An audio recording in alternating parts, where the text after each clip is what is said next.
நீதிமொழிகள் 17:28 பேசாதிருந்தால் மூடனும் ஞானவான் என்று எண்ணப்படுவான். அது மாத்திரமல்ல, தன் உதடுகளை மூடுகிறவன் புத்திமான் என்றும் எண்ணப்படுவான்.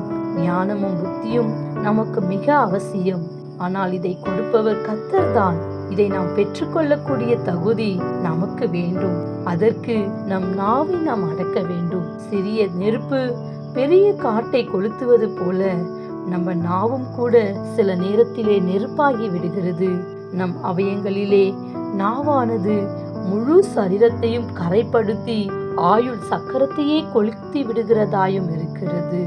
ஆம், நம் நாவினாலே பேசப்படுகிற வார்த்தைகள் அவைகள் மிக முக்கியம். அவைகள்தான் நம்மை ஞானவான்களாகவும் புத்திமான்களாகவும் மாற்றும். இன்றைக்கும் நம் நாவினாலே கர்த்தர் மாத்திரம் புகழப்படுவாராக. Have a nice day. God bless you.